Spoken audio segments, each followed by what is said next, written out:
Because when you get underneath all that noise of who you think you are, that's where you find out who you truly are. That's where you find the power that is limitless. That is where you find the strength. That is where you find the ability to clip off faster miles in the last 10K of a marathon and an Ironman. It's all there. It's underneath. And to let you know how deep underneath it is, it's closer to you than the breath. And so when you're out there, leave the headphones at home and go out there with yourself and watch your thoughts and look at your belief systems. And if you want to be riding a $10,000 bike with, whatever DI shifters, and do it. It's not any better than anything else. It just is, and it's available. And if you can afford it, do it. And if it aligns with you, do it. But don't lose the journey because of that.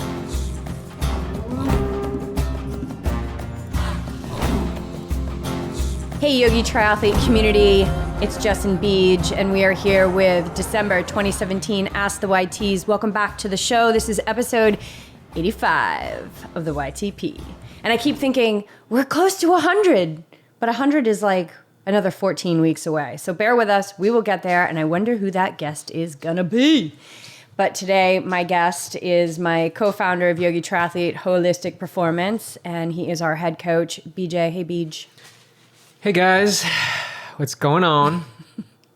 Are we inconveniencing you? No, I'm fired up to be here. Okay, This is awesome. I know. We get fired up. Although Friday podcast, I think, is like the mojo for us, except we're missing our cacao. Cacao. I know. We're out. I bought another kind of cacao, which I'm liking. BJ's not liking. And so we're going to have to go back to the Cacao Queen and get our cacao. I did try it. I don't like it. I like the Cacao Queens. That stuff is the jam. It's my jam. So get yourself some. Block or beans or whatever format. Yeah, we'll put a link in the show notes to One World Cacao, which is our girl Nola. She is the Cacao Queen. She was also a guest on the podcast. All right, so we're going to drill right into today because we've got probably less than an hour, so let's see how good we do on this. But we've got listener questions. And I first want to dive in with a huge thank you to everybody who has purchased the cookbook. We got a big blast of sales this week, and as promised, we delivered right in time for the holidays. It was a little dicey, but as Eckhart Tolle says, it is never a moment too soon or a moment too late. It always arrives right on time. And so that experience of writing, creating, designing, photographing, and self-publishing a book was such a massive quest in trust of divine timing and that divine schedule maker that we often forget is the one that is truly in charge. So it's really exciting. People are posting pictures of it. And how does that feel? Well, it's funny because the first wave, like, people were buying it and they were saying, I just bought mine, and they're sending us their receipts and stuff from Amazon, and people are fired up. And I had this like brief moment of like, oh my God, like, oh, so vulnerable. Here I go out into the world. But then I was like, nah, like that lasted like 2 seconds. I'm like, hey, listen, if you like it, you like it. And if you don't, you don't. And our intention, and certainly my intention, is that the love that went into this book will pour out into your kitchen. And so if that's not good enough, I don't know what is. And then the second wave came when, just like yesterday and the day before, when people were actually getting their books. And I was like, okay, now they're in people's homes. And we're getting posts of like, I'm making the roasted vegetable pasta with the hemp seed pesto tonight. But it's all exciting because it really was a product of love. It was something that I had been wanting to do for a long time. I have a whole other extensive cookbook ready to dive into, recipes that I've been creating and recording for a very long time. And so it just depends on if that's the next book or if another book that I've been writing for a little bit is the next book. But I can tell you right now that that's not the last book that my name's going to be on. And it's really exciting. It's something that I always knew that I would do, and now it's done. And it's getting over that hump of like not knowing where to start and just starting. Not knowing where to start and just starting. And if you didn't listen to our conversation, my conversation with Angela Hubbs last week, it's all about that. Like, start deliberately creating the life that you dream of today, right now, not January 1st. Not January 1st. No, but that's when the resolution starts. January 1st. That's when I'm doing everything. I'm changing my life. Yeah, it's unsustainable. Start right now. Yeah, that's not happening. So really exciting. How does it feel to you, BJ? Because you designed it, you took all the photographs, and how does it feel to you to have it? Well, as usual in our relationship, it takes me longer to process. That's my story. So I'm going to change that right now. I definitely feel things way before Jess ever does in my life. I love you. But yeah, I think I had the same reaction. No, I know I had the same reaction. It hit me one night. I was just thinking of the cookbook in the hands of my former boss, who I was working in marketing with, like she was the chief marketing officer for a company, and she's getting the book, and she's gonna see like the photography and the type size and the formatting, because when I was building websites... This is all the dork behind the scenes stuff, right? Yeah, totally. Okay, I'm dorking out right now. I love that, though. And I know we have got a bunch of dorks that listen, so they're like, no, I totally get it. Just be quiet. I totally get it. But it was she always challenged me to escalate to the next level. And it was like, go deeper. And we did this. I did the cookbook. I'm not going to bring Jess into this. I did the cookbook twice and maybe 3 times just because of formatting. And yeah, it took me a little bit by surprise, thinking people are going to see this book and they're going to look at the photography and be like, oh, well, I mean, I could have definitely done a better shot than that with this kind of prop and this lighting. And again, just same as you, it just quickly came and quickly went, and I didn't feed into it. But it was there, it made itself known. Well, and it's funny because as a web designer and social media guy and all of that, for the last... whenever the internet was created. I created it in 1995. Seriously, I think you actually did, because you were like on it right away. This is before BJ and I. I was on it, yeah. This is before we were dating, and like all of a sudden you had our whole company online. We used to work together. And but you've always been in the realm of, if it doesn't work, I can change it. If it's wrong, I can change it. And this baby is out there, and people are buying it. They're spending their hard-earned money on it, which is such, to me, a reflection of the love that you guys feel for us. And that is a reflection of the love that we feel for you. And so much so, there's so much so out there that we just got word that there was a throwdown at a Yankee swap over the cookbook today. And I am so excited about that. There was somebody who wouldn't give it up. And I think that's against the rules. Like, you're supposed to give it up, and they didn't. And they didn't want to give it up. So it was almost a throwdown. There was a throwdown. Somebody bought it. So somebody bought it and put it into a gift swap, and then they fought over it. That's awesome. How cool is that? Warriors, yeah. It was a warrior battle. It didn't get violent, but it was a warrior battle for a material item that was created for the good of all. And that warms my heart. So if you witness any throwdowns, if you have any throwdowns, let us know. We want to hear about them. That's awesome. Okay, so you can get the cookbook on Amazon. Search for Yogi Triathlete Cookbook, or just go to our website where you can order a signed copy. We're going to have those signed copies ready to ship probably the end of January. We've got to get them from Amazon. Or you can probably even, we're launching this on Christmas, so you can't get it in time for Christmas. But you can get it in time for New Year's to make your romantic dinner. And the other thing that is available for sale right now is we've got a new round of shirts. We've got tanks. We've got tanks for the ladies. We've got muscle tanks, which are way cool. And we've got T-shirts for the dudes, or the ladies if you want a T-shirt. And then I've got a long sleeve, off the shoulder, flash dancey situation. So you're going to have to go there and check them out.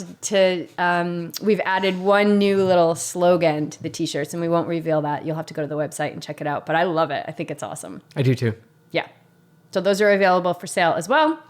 And we can ship that along with your cookbooks. Okay. So let's just get in a little bit more housekeeping. We're doing a giveaway, you guys, in December. So everybody who leaves a review on iTunes, Apple Podcast, I think is the official name of it now, will be entered to win a 2XU transition bag. Compliments of 2XU and our friend and ambassador leader, Marianne Leakus, who we did an insane 2-parter, 2-week podcast situation with her. It was amazing. So get in the running for that. For that, leave your review on Apple Podcasts. Thank you so much, Mark. I saw yours on there, man. It's awesome. And I love all your Instagram stories of you guys on road trips listening to the pod. It's just, I mean, it's so cool. And it's very similar to like the cookbook in people's homes. It's like I'm hearing my voice coming through people's cars, and it's really, really cool. So, all right, Beej, I want to give everybody a team update. What's happening with the Yogi Triathlete team? You've got a mouthful right now of this amazing sandwich I just made you. Oh, it's so good. So go to Instagram stories and you'll see this sandwich. Yeah, the sandwich is some Ezekiel bread with a little black bean hummus, a little bit of mustard, some red cabbage or purple cabbage, sweet potato, and kale. So good. Sounds so good. Okay. And since we don't have the cacao, we're both drinking tea with turmeric. So it's just hot water with turmeric, cayenne pepper, and some actual ginger. Like actually shave the ginger and put it in there. Yeah. It's amazing. Yeah, we're recovery machines. Okay, what's happening with Yogi Triathlete Yogi team? Triathlete team. So we did launch a Facebook page, team page. So all you team members are invited in there. And if you're not a team member, become a team member. Come up, sign up with us. We do triathlon coaching, run coaching, mindfulness, and meditation.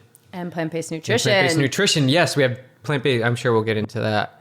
But let's talk about the team. So we're sort of in the off season. People think this is the off season, but there's no off season for off-season. a mindful life. No, you're wake and ready all the time. There's no time off. Every day, every moment. Yeah. And so we have people doing different things. You know, some people are nursing some injuries, some are building some strengths, others are just transitioning back from some time off already. And what we like to do is just have, we tailor it to the individual. So, for example, one athlete came off a marathon season and did some 5Ks, and that was her off season. It was just to run, you know, get some speed under her legs and have some fun, going shorter, have more time in your life, have more time to see your kids' games and spend time with the family and the dogs. But then it's time to ramp up, and we have 3 athletes doing the Mendocino 50K. So they are getting into their strength and building up their endurance at this point. And then it's pretty quiet on the triathlon front. There's no races actually happening in the next 2 or 3 months. I think the first race will be Deep Thea and myself at Oceanside in April. Yeah, let us know out there, anybody racing Oceanside 70.3. Clark and I will be there supporting and cheering everyone on. And we've already been asked by Ironman to actually teach yoga. Yes. So when Yogi Triathlete started, nobody I knew was doing yoga. And that's why Yogi Triathlete began. And now it's just shifted so much. And any smart athlete knows that if you're not doing yoga, you're missing a massive discipline that's going to help you in your body and in your mind, which when it comes to race day, it's all the mind. So you can fool yourself and you can think it's the body, but it's not. That's kind of a joke. It's all in the mind. Okay, get off my soapbox. On that yoga front, I'm glad you said that because I'm actually having our athletes are asking for more yoga. Ugh. Right? Can I go 3 times a week? Absolutely, you can go 3 times a week. 3 times a week is the sweet spot. Sweet spot, yeah. 2 times, great. Especially when season gets busy, you know, you might need to come down a little bit. But what I found is when you start to go to yoga, your body starts to get into that. Your body starts to transition smoothly into what needs to happen for the next day in the next training cycle. So everything comes together. So when you get to that 3 times a week, that's a real sweet spot. When you start to back off, you're gonna feel it. I can tell you're gonna feel it. And usually you back off when the training volume gets higher. So that's all the more reason to continue your yoga practice. Now that's not to say you have to go to the studio 3 times a week and practice for 3 hours. You can do something every day. We have flows on our YouTube channel, 15 minutes, right? Yeah, and we have flows we'll be building out that more, but for our Patreon members that are $10 or more every month, we'll be getting strength and more yoga videos. There's one up there now, and then also on our team page, we're going to be giving those guys some videos as well. So those are 2 ways to get some added benefit of being in the tribe a little bit tighter. Yeah, so lots of yoga. That's what's happening this off season. Okay. You want an update? Lots of yoga. Oh my God, it's like we're brainwashing. And mindfulness. How about your mindfulness challenge? Yeah, so we're okay. So when this launches, we'll be 1 week into the second M21 block. What is the M21? It's mindful living for this crazy ass modern world that we live in. So it's a meditation challenge. So we challenge everybody in the group to meditate every single day without fail. And it's myself and Golden Duffy, who is on the podcast, and we're such a great team.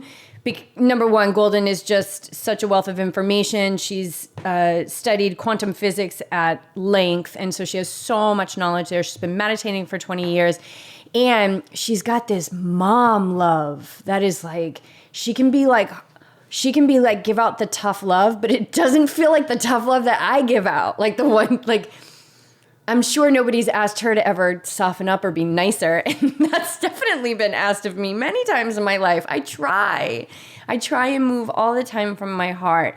And some people really respond to that. You know, I'm the daughter of a Marine. I've never given birth in this life to a child. And so Golden, like, she dishes it out, but she dishes it out with this softness that's so, so powerful. And I dish it out in a power that might just feel a different way to people. And so the two of us together, I think, really hit all the angles of the receptivity of the people in the group. But this is a group of total badasses. We've got military in there. We've got triathletes in there. We've got grandmas in there. We've got, like, there's this one woman who all of a sudden, like, now she's running. She's so awesome. She just, like, got off the couch one day and was like, I'm done just being lazy and sitting around. And now she's running. And it's really cool. So $21 for 21 days. And the whole premise behind it was, 21 days to create a habit. And then what happened was the first group was so ridiculously profound. We were like, we cannot walk away. So we started a second group on Facebook. And I would say, a bunch of the people from the first group came over to the second, and we welcomed in new people. And after doing research and things like that, it's 21 days to create a habit, 66 days on average to create an automatic behavior. So we want to take every single one of these people to 66 days so that mindfulness is their way of life. And to get back to why we call it mindful, it's called the mindful life or mindful living. And it's because it's not just meditation. Like, we have such a great skill as people to compartmentalize. And so, like, we sit on our meditation pillow, and then we get up and we walk into our day, and next thing you know, we're flipping somebody off in traffic. And so what this group is all about, it's like sit in meditation every single day without fail, because we want to change. We want to widen out the neural pathways in your brain to meditation, to this practice, to this discipline. But we also will help you take it off the cushion and take it through your entire day. And the way that people have opened up in this group is unbelievable. Like, they'll come in and be like, I'm so frustrated. This is not working. This is not what I expected. And we'll just kind of go in there and be like, it is working. It might not be what you expected, but all of this stuff that's coming up is a result of the practice. This is what's been brewing under the surface. And I totally get that, because I would say my first year of meditation was a bar brawl. It was really, really tough. And so you're saying that people sit down for meditation for 10 minutes and they judge the meditation, or they do the meditation and it's great. I had a great meditation. And then they don't carry that throughout the rest of their day, right? So basically. So there's the people who are just like, they just get it. And they're like, all of a sudden, they're just in it. Like, they don't need 66 days to create an automatic behavior. Like, they're just in it. Then there's the people who are like, this is bliss and this is calm and all of that. And that wasn't my experience when I sat for meditation. It was a nightmare because I had so much anger and frustration and sadness and all of that stuff in me that needed to be healed. And then there's people like me who are like, are you serious? Like, I thought meditation was supposed to be calming, and it's a nightmare. And so it's so cool because I think Golden had more of like a blissful experience when she walked into it. I had more of a driving my car 100 miles an hour into a brick wall kind of experience. And so the two of us together are able to really help these people and guide them in, but we're not in there petting the ego. We're not saying, oh, I know it's a struggle and blah, blah, blah. It's like, look at the struggle. Look at it. If you believe it's a struggle, it's going to continue to be a struggle. And so we're getting them to go underneath and see their belief systems. And the willingness has just been it's so flooring what we've seen in this group. So it's not too late. Even though we're a week in by the time this launches, it's not too late. I'll put a link in the show notes. You can join us, and I can pretty much promise you we're going to be going another block because we want to get everybody to 66 days. So we'll keep doing, and as long as people want to do it, we will keep facilitating this program. You should do it every day of the year. Yeah. Just don't stop at 66 days. No, of course. For the rest of your life. Right. And now you're finding, like, this is crazy. So we meditate in the morning. I'm finally up to 45 minutes with Jess. So I've finally caught up to Jess, and now she wants to go an hour because just when he gets to 45 minutes, she's just getting into it. So, yeah. So this is the perfect thing. Like I have my blocks of like, okay, I can only do 45 minutes. This is all I have. These are my walls. But is that true? Like, is that a true story? No, I can sit there with you for 15 more minutes. Absolutely. It's just, do I want to? So that's something I need to work on. You can go, I bet you can go 90 minutes every day if you. So I've been doing 90. Yeah. So one of the things that we shared in the last group was how the M21 has changed Golden and I. And for her, it was, she realized that there was a line she was drawing between her medication cushion, which is really what it is, meditation cushion, to the rest of her life, that she was kind of meditator Golden, and then she was like, she would fall into just being like human Golden, which is still a pretty high level human if you ask me. And then for me, it was realizing that 45 minutes was not enough. Like, I don't know what happened to me. It was a realization, but it wasn't like something that I had been denying. Like, all of a sudden I was just ready to go an hour. And so I really love that. I love going an hour. And today I went 90 minutes. So I'll be going 90 minutes once a week and an hour as much as I can every day. And then 45 minutes if we can't do an hour. Which is a little tricky. Just so you guys know, we're in one room. We live in one room. A studio that is open everywhere. If I wanted some privacy, I need to go in the bathroom and shut the door. Or go out into the patio, which is a nice little cube. Which you have done for those early morning ITU races. You've like camped out on the bathroom floor with to watch the races that start coffee. in Spain or New Zealand, wherever it is. At like 3 a.m. Yeah. But you love that. I love that. But now you just have to do it in the bathroom. So the point is, space is tight here, and it's either you join in or you do something else. Take a nap after your 45 minutes. Or go swimming or something. Yeah. So it's always an option. No, because you can't move. That's the thing. Like, but I can meditate. Oh yeah, I can. But if I'm going 15 minutes longer, I have to sneak out quietly. No, no sneaking out quietly. I don't want you to move at all. I want quiet. You can come to the pool with me. Okay, moving on. So I think we should jump into listener questions. We're going to work out this whole hour, 45 minutes thing. You guys know he's going to be going an hour. So we have to work it out because of this tiny studio. It's not like I can avoid you. No, you can't. We're not putting up any walls. No, you can't. No. We might stack some cereal boxes up on the breakfast bar when we're working, though. Okay, moving into listener questions. Go. All right, Lou wants to know, why are my calves going to hell? Why are my calves going to hell? So I'm assuming Lou is a runner or cyclist or athlete, and he's getting some sensation, not pain. We like to term it some sensation in the calves. So maybe they're tightening up, and I know Jess can speak to this with some anatomy behind it. Like, you've got that background. So if someone's calves are tight, I know with me as an athlete, when I sense the calves are tensing up, it has to do with a lot of things. It has to do with maybe tight hamstrings and maybe an increase in volume or running hills up and down. Like, there's contributing factors. So there's things I would look at in my training that can go back and maybe give me a sign as to what's going on. Have I been foam rolling? Have I been working out? Yoga, we talked about that. Ways to keep your calves fluid. Like, I feel like that's one area where things just get tight and you don't really realize it until it shows itself and it's all seized up. And you can get ahead of these things. You can get ahead of most of these things. Rolling is absolutely the best thing. We've got trigger point grids. We trip over them in the house all the time, all trigger point gear. But we've got the grid vibe, which is the vibrating one, which I think Liz actually tried to get. One of our athletes tried to get, but they were out on the website. So definitely check it out. It vibrates at the specific tone. There's only one vibration level that comes with this. And once you turn it on, it goes for 2.5, 3 minutes, and then it shuts down. It just stops. And the sensation you feel after it is a release of all this tension. And you can start it right back up and maybe roll back and forth, or even, I know what I've been doing is I leave it in one spot and just let it work in one spot for a while. So Jess has actually been using it a lot now, and maybe you want to comment on this. Yeah, so tight calves, if we're talking about running, usually when we have some chronic things that are going on below the knee, the first thing that comes to mind, because I was guilty of this, is just, are we using our big muscle groups to run? Are the glutes engaging?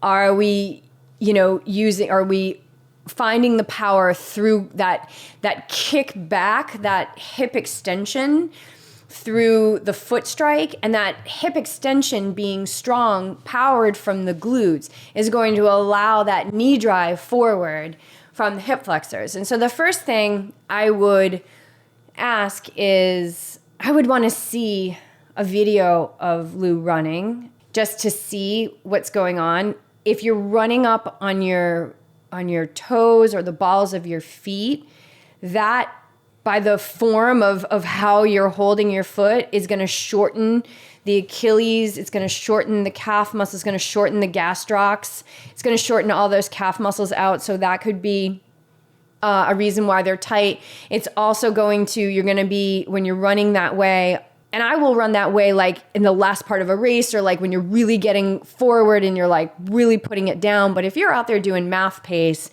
and you're running up on your toes, it can lead to some issues with the lower legs. So I found in my own correction of the biomechanics of the way that I run is that landing right on that forefoot, like you're flat down on the foot. You're not heel striking. You're not up on the toes, but you're making contact with the ground on a larger part of your foot, and then using the glutes. And so how did I get my glutes to activate? Well, I started doing exercises to strengthen the glutes. So glute medius, glute minimus, glute maximus, all of those. And I'm sure you can find a host of videos on YouTube about that. One-legged squats, yoga will strengthen you from the inside out.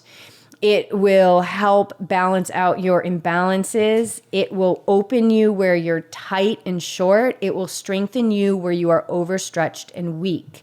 So yoga, especially if you're a runner, or a triathlete or a human, yoga is so critical to moving the body in a way that is very healing.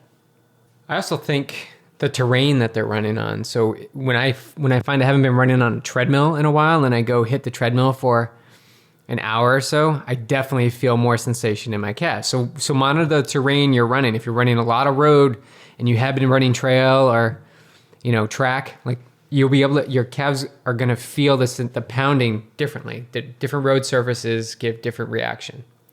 And then the recovery, like BJ said, are you rolling? Are you doing self-care for your calves? There's a lot of different things that you can do to work into those deep calf muscles to release them. So the first thing I would want to look at is just the gait, how you're running. And then, are you prone to lower leg opportunities, as I like to call them, because that could be a surefire sign that you're not running from those big muscle groups. And I learned this the hard way. And then recovery. Are you rolling? Are you self-massaging? Compression. Now that we're hanging with 2XU, I've been using a lot of compression lately, and it does feel so darn good. And hopefully at some point we'll get someone from there on the podcast to really talk about it. But if I think about compression, I think about, it's allowing all the blood flow to be more efficient. And that's what we want for healthy muscles, is efficient blood flow. Another great therapy for athletes is lymphatic drainage. And the lymph system carries the larger waste and proteins that the bloodstream can't carry. It is a very, very gentle modality. And so if you do seek massage, I would ask if they do lymphatic drainage, and that could be a really nice way to clean up anything that's hanging around down there. So what do you think? I think covered it. Yeah, it's good. Yeah, there was something else I was going to say and I can't remember. So if it comes back, We'll mention that, Lou. I'll jump right in. Okay, next All right, question. David wants to know, why train when you can buy speed? David, Shortcuts. does he not know that we are like anti-hackers? No, we're not anti-anything because resistance is resistance. Never resist. You can't selectively Never resist. I know. If you have a bumper sticker on your car or a t-shirt that says resist, please burn it. It's not helping you. It's not. That kind of energy is not helpful. Welcome all it's not things. helpful in the world. Okay. So, BJ, So why train when you can buy speed? what do you think about that? I like to train. So I think you need to figure out like what is it that is motivating you. If you like to train and you love the sport, my question would be, why do you want to fast track that? I want to spend every moment I can in the sport and activity that I love. Long swims, long bike rides, put in the work. There's something about and this is for me, I'm speaking from my experiences, there's something about putting in a hard day's work on the bike or the pool, whatever it is, that leaves me satisfied. And it's that process leading me towards the goal in a sport that I love that is what motivates me the most. And it's the journey, right? And people talk about the journey. It's about the journey. It truly is, for me, about the journey. Like, this is how I'm growing. This is how I become present. If I took a pill and was able to go 6-minute miles at an Ironman, I don't know if I would respect the results or the process as much as if I actually had to fight my way to get there. And so I know you're not talking about taking a pill. You're probably talking about... Does that pill exist? If it does, let us know. Yeah, if it does, let us know. But if you can buy speed, so I'm assuming wheels, aero helmet, faster gear, faster skin suit in the pool, the Nike sneakers that attempted the 2-hour marathon, like all those things. That's great. Awesome. Innovation. It's very cool. But it's just one more step in the sport. And if it's something that you truly love and you want to go that way, that's awesome. I'm someone who just never wore an aero helmet. I think I wore it in one race. I just don't prefer it. But I want to soak up this process in this sport. I love it so much. There's so many things that you can miss if you try and go too fast. Not literally, because I do want to run fast, bike fast, and swim fast, and get to the finish line faster. But I want to do it on my own terms. I want to feel what it's like. And in this whole process, it's a discovery, self-discovery. I'm learning about myself. I'm going to school on myself. My 13-year triathlon career has been a big investigation as to what is me, what is my motivators, what drives me, what makes me, and to shortcut that, for me, I'm not into it. It's just not something I would choose to do. But you do have a speed suit that you wear for non-wetsuit swims. I do have a speed suit, yeah, and I used it. So I guess... And you've got race wheels. I have race wheels. But there's always another level. Like, yeah. What my point is, like, get to the level that keeps you enjoying the sport. I think what I hear you saying is, like, don't let the hacks replace the journey. Is that what you're saying? Absolutely. Yeah. Well, I think if there's a goal of mine in life, one of my goals, it is to live in the world but not of it. So to take advantage of all the things that are here, but not be attached to those things. So it's bringing up this story with Paramahansa Yogananda down at the meditation gardens in Encinitas when they were digging the pool. And Yogananda, if you don't know Yogananda, a quick hack on that is that he essentially brought yoga to the West, went to New York, did these talks there. People were really responding, went out to California. He was called out to California and was like, oh boy, that's it. Like, we got to stay out here. The mind is open out here. The energy is expansive out here. And so he set up shop in Encinitas, where he wrote autobiography of a yogi at the Self-Realization Fellowship. He has another couple of temples and ashrams up in LA. So when he was living down in Encinitas, the people, his devotees or his devotees were digging a pool. And the pool is still there, and the pool was never filled, which is interesting. It's right in the middle of the meditation gardens. And so Yogananda would go out there, and he would sit on the bench. And every time I'm there, I always picture him there. And they were digging like one shovel of dirt after the other. These guys, they're the devotees. And they were just like, oh my God, we're never going to get this pool done. Like, we're never going to get this done. And they were like, Guru, why can't we use that machine over there to help us dig? Why do we have to dig with our shovels? And he says, well, go use it. Why wouldn't you use it? Why? I watch you day after day suffering with these shovels, and all you have to do is, they said, well, I didn't think you'd want us to use it. And he said, well, don't make assumptions about what I think. I'm sitting here just watching you suffer when the answer to your ease is right over there. So if you like automatic shifters and you like aero helmets and you like race wheels and you've got that kind of budget, go. But I totally agree with BJ. Don't let it replace the journey, because there's so much within a 3-mile run, a 20-mile run, a 100-mile bike, a 30-mile bike, a 5K swim, a 500-yard swim. There's so much there for you to get underneath and get in touch with who you are. Because this whole situation that you think you are, your name, your hair color, all that shit that says on your license, your role, your job, your name, I'm a triathlete, I'm a runner, all that stuff, it's not who you are.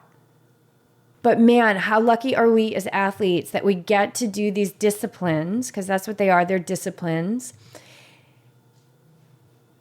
We get to do these disciplines and we have this opportunity, and as this yogi triathlete community grows, I just see more and more athletes, high-level athletes looking for this, to get underneath. Because when you get underneath all that noise of who you think you are, that's where you find out who you truly are. That's where you find the power that is limitless. That is where you find the strength. That is where you find the ability to clip off faster miles in the last 10K of a marathon and an Ironman. It's all there. It's underneath. And to let you know how deep underneath it is, it's closer to you than the breath. And so when you're out there, leave the headphones at home and go out there with yourself and watch your thoughts and look at your belief systems. And if you want to be riding a $10,000 bike with, whatever DI shifters, and do it. It's not any better than anything else. It just is, and it's available. And if you can afford it, do it. And if it aligns with you, do it. But don't lose the journey because of that. Well said. Okay. All right. Awesome. I love that question, dude. Great question, dude. Bring it on. More questions. Next one. Matt, or actually Helen, his 4-year-old daughter, asks, why do I have to learn so much about triathlons? Love it. 4-year-old asking her triathlon dad why she has to learn so much about triathlons. Probably because her dad and mom are triathletes. And they made a commitment in their life to be active and healthy. And they're probably really enjoying how they feel and how life is. And so they want to learn more about it. And so obviously the kids are going to do whatever the parents do because that's what's happening in front of them. And so learning about the sport is basically learning about mom and dad. What Helen doesn't realize at this point is that Helen chose them, right? Like the moment of conception was a perfect energy match. And Helen came into this DNA, this lineage of endurance sports. And so she might be already feeling a purpose in her life and questioning why she has to follow that purpose. Maybe, maybe not, I don't know. But she is in the exact right family for her. And I love that Lauren and Matt's wife, Lauren, are active parents. And I just applaud them for the example that they are leading in that family for their children.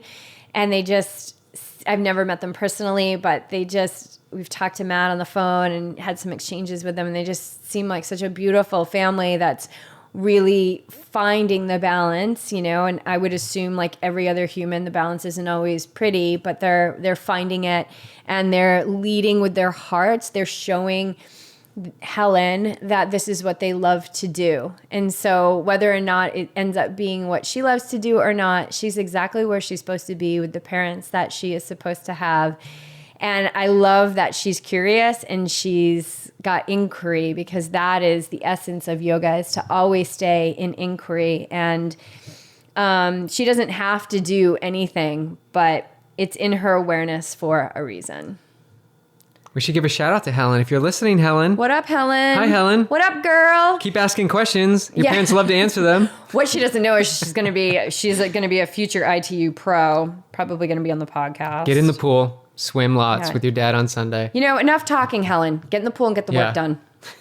Okay, moving on. Hope you had a good Christmas, Helen. All right, next question. Oh, Helen, so cute. Liz wants to know, fueling for the 50K, how does it work? And will there be stuff that goes with you that goes to an aid station? So your own personal stuff. So this is the 50K that we're doing in Mendocino in April on Earth Day. And we have 3 athletes who are going up for that. So Jess, since you ran it last year. And I'm having such a memory issue right now, because there's part of me that wants to say that we got a drop bag and I picked it up around mile 15, but I might be traumatized from Ironman, and I just kind of feel like that was, but I feel like we did get a drop bag. But regardless, let me speak to it based on my experience. You don't even need a drop bag, but I did carry a pack with me. I had an ultimate direction pack, and I can say that other experienced ultra runners kind of might look at that and chuckle, like, you don't need a pack for a 50K.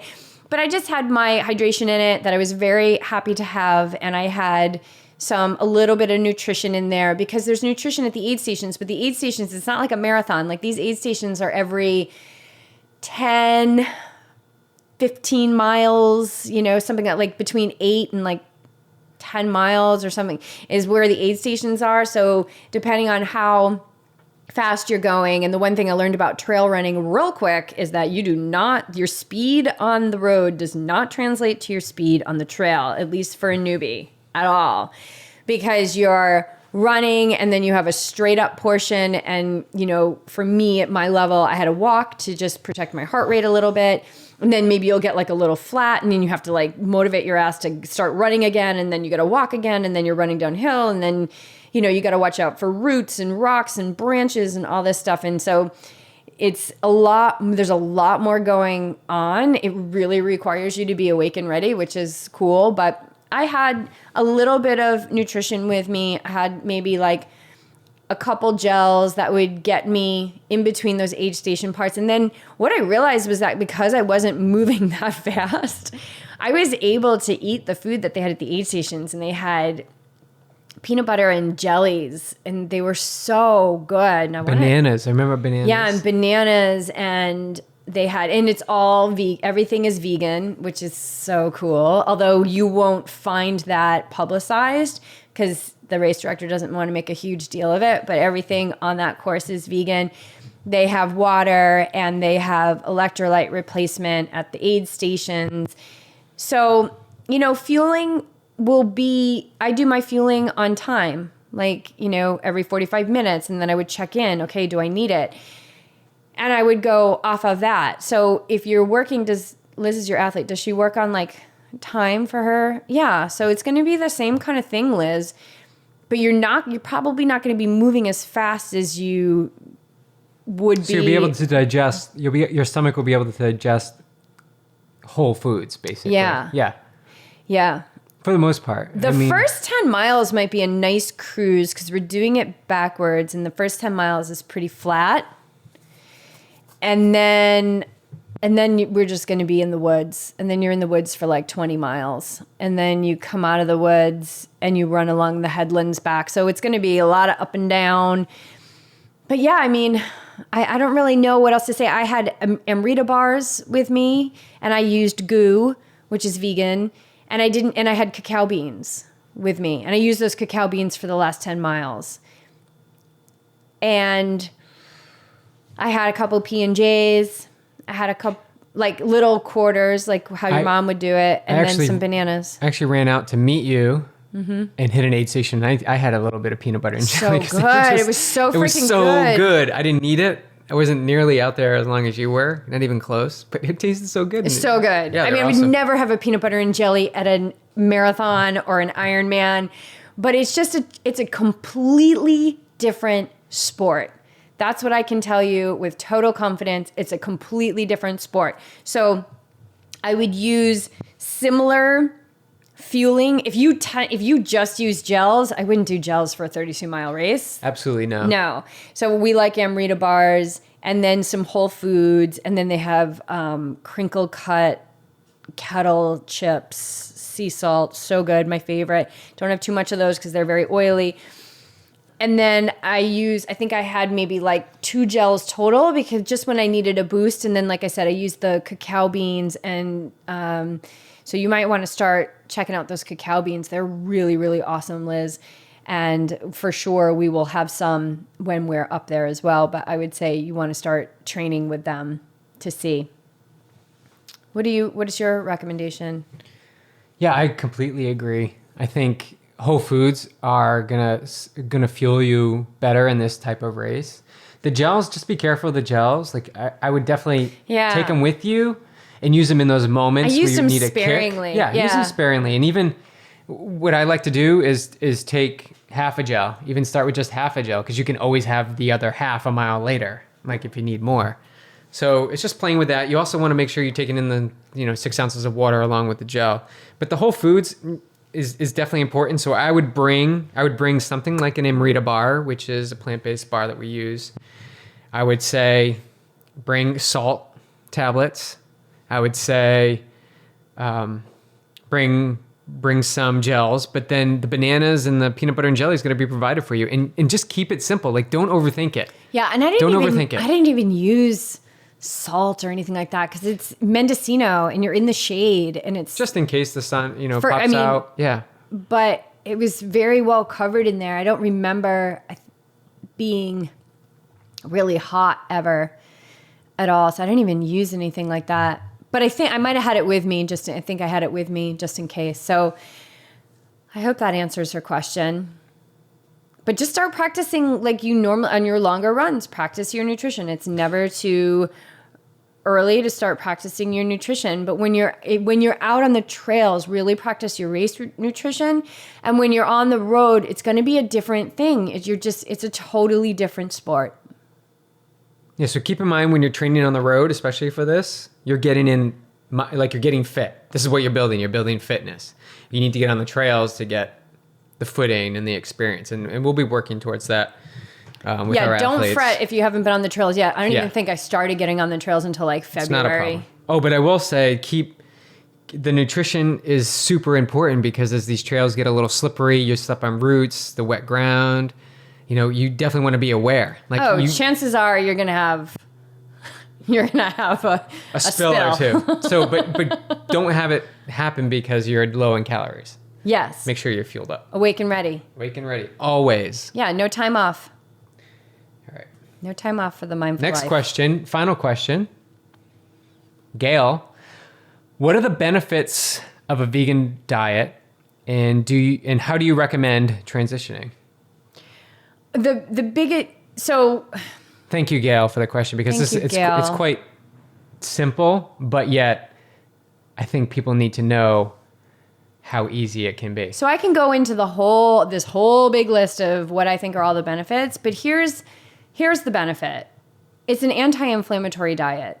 It's an alkalizing diet in your body. Animal products elicit an inflammatory response in your body. Inflammation is the foundation of all illness and disease. So if I was going to say one thing, it's the inflammation. Now, as an athlete, that's huge because we're creating so much inflammation as we train, as we race. And I know that you would attest to this too. Our recovery is so quick. So quick. So quick. I was toast yesterday after my run. Went to yoga this morning, fueled up really good, all that good stuff. And now I feel great. Like where I'm going to go, you have me doing like a run walk to the studio later today. But I feel like I could do more, which is great. But that's what you want. You want to leave it so that you have that feeling of doing more. So I don't want to have inflammation in my body and then start eating a bunch of stuff that's going to create more inflammation in my body. That is a recipe for disease, illness, and injury. So going back to the tight calves, what does the diet look like? How are you, I can't even believe we didn't touch upon that. How are you recovering your body after workouts nutritionally? We can talk about the carb protein ratio, which I think there's some logic to that, but it's eating a symphony. It's eating a colorful diet, and stop breaking food down to carbs, proteins, fats, all this other crap. Like, it's way more intelligent than you. Just eat the symphony. They provide it for you. They provide you. Here's an apple. Here's a banana. They package it perfectly for you. Don't break it apart. Just have the whole thing. Yeah, and I think what happens is people don't trust that this perfect symphony, that all of the nutrients that are in, a banana work together perfectly in your body. So the other benefit of a vegan diet is it's easy.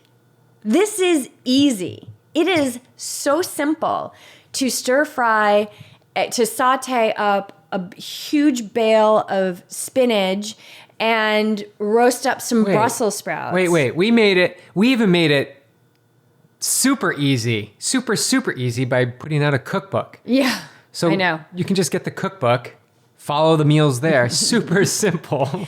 Yeah, I mean, this Not is a simple... overthinking it.